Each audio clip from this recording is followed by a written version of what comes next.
ISN 24, le journal. Mesdames et messieurs, bonsoir. À la une de l'actualité de ce soir, tournée de reddition des comptes, le chef de l'État Patrice Talon était dans les différentes communes du pays au contact des populations. Des réponses ont été données aux différentes interrogations des citoyens, dont notamment celles concernant la non-circulation de l'argent dans le pays. L'eau souterraine des localités de Dassa, Savalou et Glazoué déclarée impropre à la consommation. Cette eau mettrait en danger, selon les spécialistes, la santé bucco-dentaire des enfants de ces régions. Une situation qui ne laisse pas indifférente les autorités de notre pays. Un reportage sur la situation à suivre dans cette édition. Et puis, on parlera aussi dans ce journal des grossesses après la ménopause, un phénomène naturel rare qui survient chez les femmes autour de 50 ans. Nous écouterons les détails donnés par le docteur Aloyon, médecin généraliste. Mesdames et messieurs, voici pour les titres, les détails dans un instant. À nouveau, bonsoir. Tournée du chef de l'État dans les communes. Pourquoi l'argent ne circule plus? Dans chacune des communes visitées, le président Patrice Talon a expliqué aux populations pourquoi l'argent ne circule plus. À ce propos, il a révélé aux populations que pendant des lustres, une poignée de gens, des privilégiés de la République, se sont donné le plaisir de prendre indûment l'argent public et d'en disposer à leur guise. Assave, Tchaourou, Parakou, Kalale, Niki Bebereke, Malanville, Banikouara et Kandi, le chef de l'État a fait savoir que l'argent qui allait dans les poches de quelques individus s'est désormais abattu. Le pays construit les routes, les écoles et les centres de santé. Il sait à rendre l'eau potable disponible un peu partout, a précisé le chef de l'État. Le président Patrice Talon, dans un langage franc, a révélé aux populations avoir tout mis en œuvre pour fermer les vannes de la corruption et de la dilapidation des ressources publiques.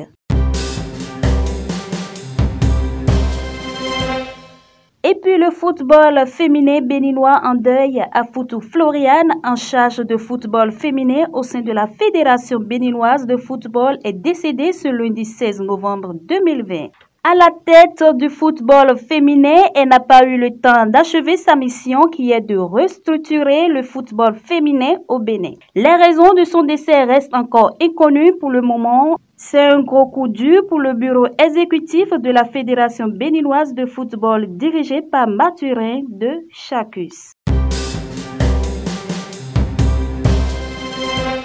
Au Bénin, les autorités volent au secours des départements des collines où l'eau souterraine de cette localité cause depuis quelques années des anomalies dentaires, surtout au niveau des enfants de moins de 5 ans. Wahab Inoussa est allé à la rencontre des experts en eau et assainissement. Plus de précisions à travers ce reportage. Le département des collines du Bénin ne souffre pas seulement du manque d'eau potable permanente, mais aussi et surtout d'une eau dangereuse pour la santé. Selon M. Chouimbou, spécialiste des questions de l'eau et assainissement, la commune de Dassa a une eau des puits très dangereuse, surtout pour les enfants de moins de 5 ans. Dans la région de Dassa, ils ont constaté que les enfants de moins de 5 ans ont souvent la fluorochlorose. Et ils ont cherché à voir la cause, c'est-à-dire l'origine de la fluorochlorose. C'est ainsi, en faisant leurs investigations, ils ont constaté que leur eau est riche en fluor. Et c'est ce fluor-là qui attaque les dents, d'où la fluorochlorose. Et par rapport à cette situation, le gouvernement du Bénin n'est pas resté en marge, il a mis en place une solution double. Donc quand on dit à mon problème, du coup, résoudre. Donc, comme le gouvernement a constaté cela, il a décidé de mettre en place un barrage à un endroit spécifique qui est à mi-distance entre Savalou, Dassa et Glazoué. Un bon site a été identifié pour la réalisation de l'ouvrage au niveau de la rivière de Difo. L'espoir de cette population repose donc sur ce barrage dont les travaux sont toujours en cours. Cette nouvelle source servira à alimenter en eau potable et aussi sauver la population et surtout les enfants de la fluorochlorose, une maladie causée par une forte dose du fluor dans l'eau consommée. Un métier artisanal mais qui se démarque des autres. La fabrication du tam-tam présente certaines spécificités. D'abord, la conception n'est pas répandue dans toutes les régions du Bénin, ceci en raison de l'histoire de son évolution. Et aussi le cercle des fabricants du tam-tam n'est pas accessible à qui veut. Allons donc à la découverte de ce métier pas comme les autres. C'est un reportage de Justin Avosé-Forum. Située à 7 km de Porto-Novo, Adjara représente dans le sud du Bénin la commune par excellence de fabrication des instruments de la musique traditionnelle. Presque quotidiennement, Adjara vibre au son des différents tam-tams taillés sur mesure par les artisans de la localité. À l'origine, le phare recommandait pour certains sacrifices de réunir des éléments pour conjurer un sort, le tam-tam y figurait. C'est ainsi que deux amis adeptes du culte vaudou ont eu l'idée géniale de fabrication de tam-tam. Dès que les aïeux sont réunis, c'est par le tam-tam du vaudou qu'ils ont commencé.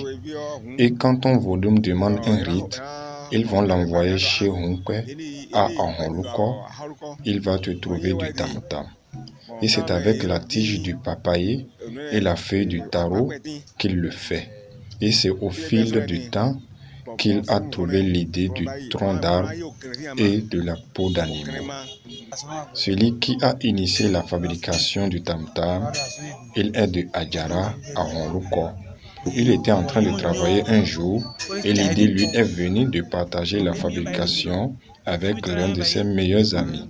C'est ainsi qu'ils se sont entendus pour que ça demeure le propre de leur famille. La fabrication du tam-tam est alors devenue héréditaire et se transmet de génération en génération. À l'en croire, Albert et Julien Satoakou, seulement les descendants garçons de la lignée des hommes ont ce privilège. C'est pas un métier qu'on apprend. C'est organisé de sorte que ce sont seulement les enfants garçons de la lignée des hommes qui peuvent le faire. Les enfants des femmes de la lignée ne le font pas. C'est un travail familial. C'est un travail de père et de fils. On est né dedans. C'est ça que nos aïeux faisaient jusqu'à nous mettre au monde.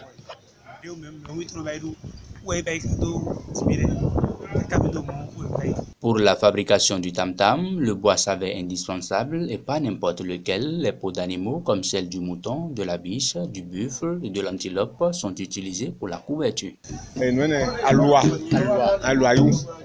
Aussi, le type de tam-tam dépend de la circonférence du bois. Un arbre peut fournir plusieurs types de tam-tam.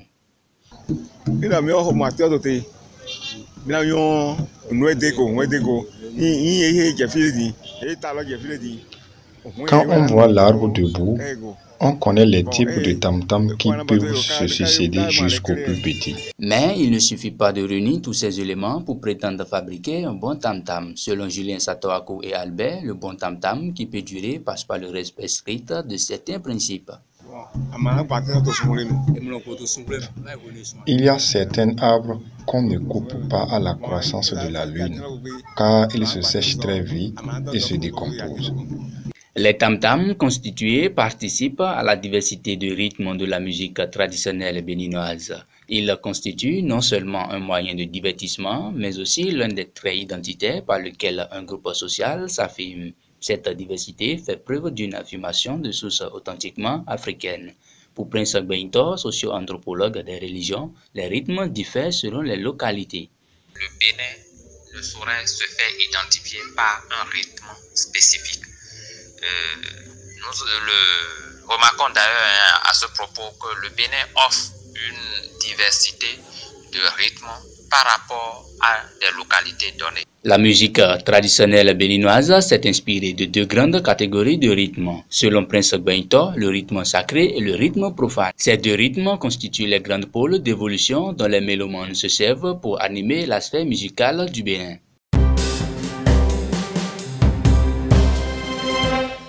Le désir tardif d'avoir des enfants est devenu un phénomène de société et surtout une réalité de nos jours.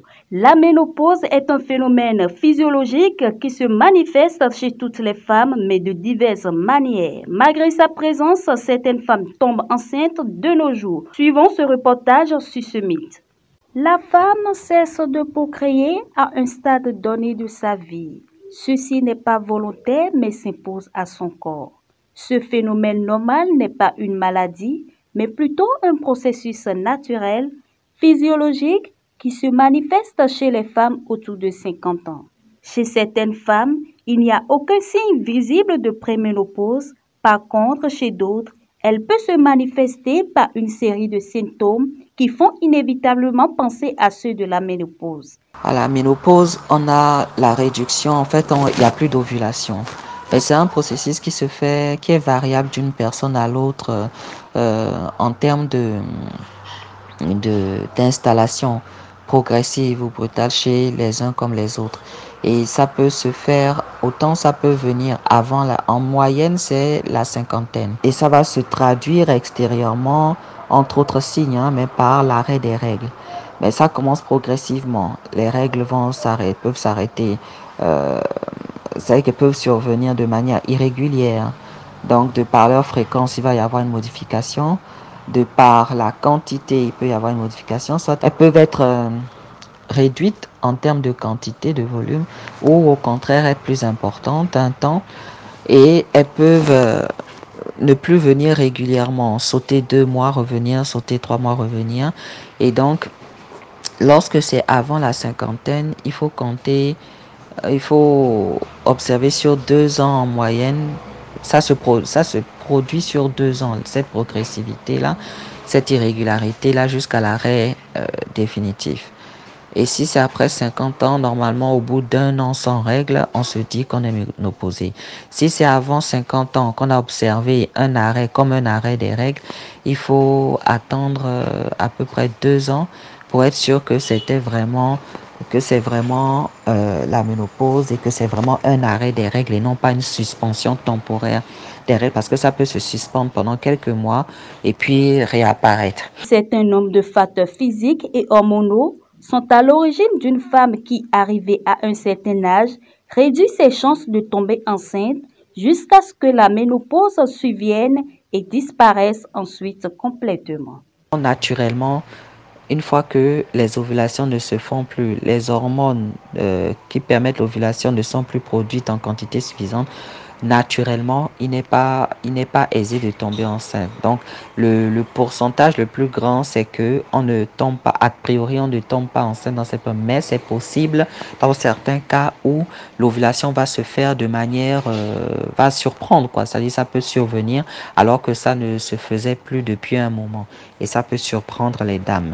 En outre, grâce à la technique d'activation in vitro, AIV, associée à la fécondation in vitro, FIV, beaucoup de femmes atteintes de la ménopause peuvent tomber enceintes. Une méthode qui mérite beaucoup de suivi chez cette dernière. Il va être nécessaire de préparer la muqueuse de l'utérus avec des hormones, avec un traitement médicamenteux, pour permettre à la muqueuse de l'utérus d'être propice à la nidation. Lorsqu'on va venir implanter, il faut que cette muqueuse-là soit préalablement préparée, puisque naturellement parlant, cette personne, sa muqueuse, ne reçoit plus les hormones qui lui permettent d'être imprégnée et d'être préparée pour une nidation d'un œuf fécondé. Donc, si en ménopause, la personne une grossesse doit être développée dans son utérus, il faut que cette muqueuse-là soit préparée. La ménopause est un phénomène naturel. Elle ne peut pas empêcher la femme de tomber enceinte. Tant que la ménopause n'est pas vraiment là et que les organes reproducteurs continuent en effet de fonctionner chez la femme, tout en produisant les hormones sexuelles, la femme peut toujours tomber enceinte.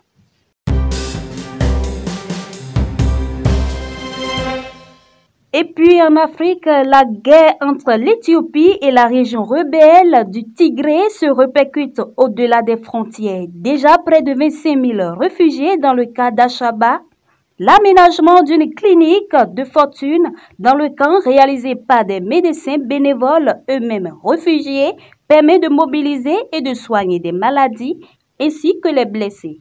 Ces réfugiés éthiopiens ont reçu des médicaments offerts par un hôpital de la région. Des médecins au nombre de 3 ont survécu à des bombardements de la ville de Humera. Le président ghanéen Nana Akufo-Addo a lancé un projet de téléphonie rurale soutenu par Huawei le 4 novembre dernier.